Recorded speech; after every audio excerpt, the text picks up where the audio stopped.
ji ahinya pachoka. Erokamano Joyce, en adier ni weche mag yedhe mamero ojende kod jo Kenya gini osechando pinyni ahinya. Kendo kinyalo paro ka ker twak gi jo Kenya e yawo higa tarik 1 ka en e ot kar jot ma Eldoret. Ker nowuoyo kabisa weche mag yedhe gi. Mopenjore tang'o ma dwa tim e yo mopogore mondo mi watiek weche gi. Weche mag kijende, mag ojende kod gik mamero ji gi osechando ahinya. Nakada nigi chenro mopogore opogore mang'eny malengo ojende.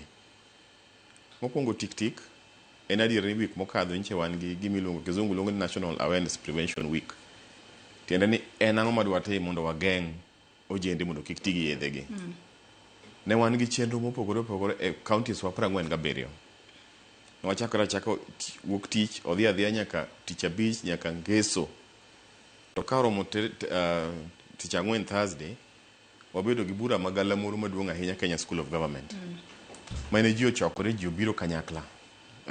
Jo kanisa obiro, ne wan kod jotend ojende, ne wan kod jo sirikal, ne wan nyaka kod nyithi skul.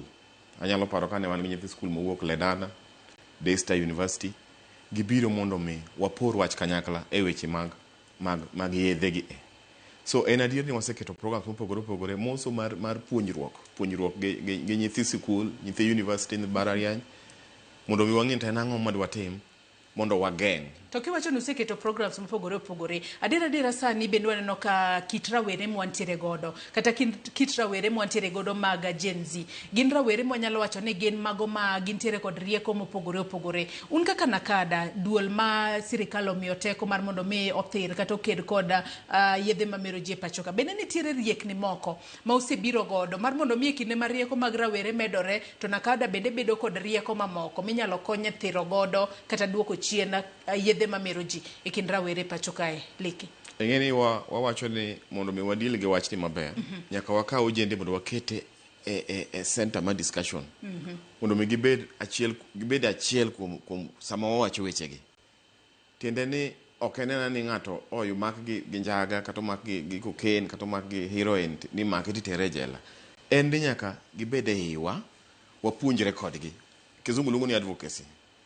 Now, waketo advocacy programs mong'ith kabisa mondo mi sama wapimo ne yudhe, watigi youth mondo pim ne yudhe owetegi rach mar tiyo gi yedhe.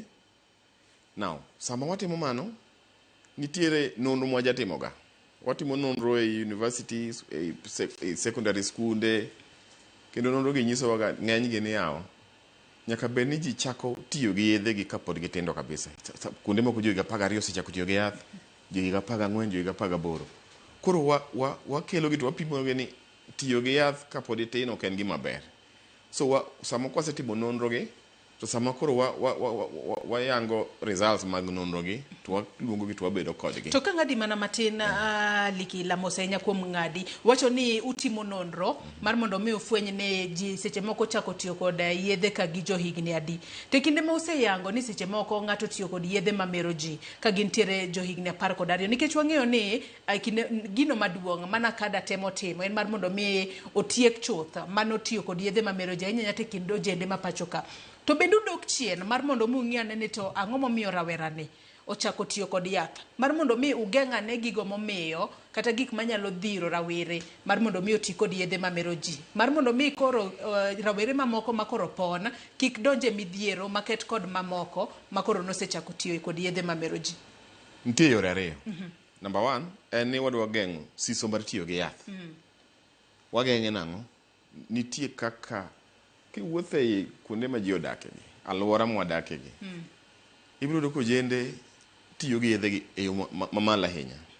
Kinde moko giko higa mokadho nende wawuotho ne wakawo ofisawa moro miluongo ni wan ga gi guogi mwa train manyalo detect weche mag yedhe gi.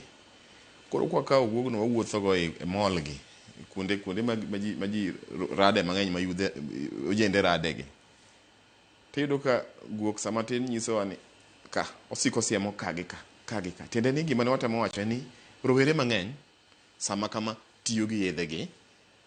To yedhe mane ofisa no temo nyisowa ne yedhe matek machalo kaka heroin gi cocaine. So kizungu luongo gimoro kani ni supply reduction. Wadwa ng'eyo ni to ojende yudo gigi kanye. Alwora ma kuonde mwadake gi adwa wacho ni Joyce, ibiro do ka en kar dak, en orofa nyaka wach orofa 15. To piny ka nitiere duka minyewe gik machalo kaka makati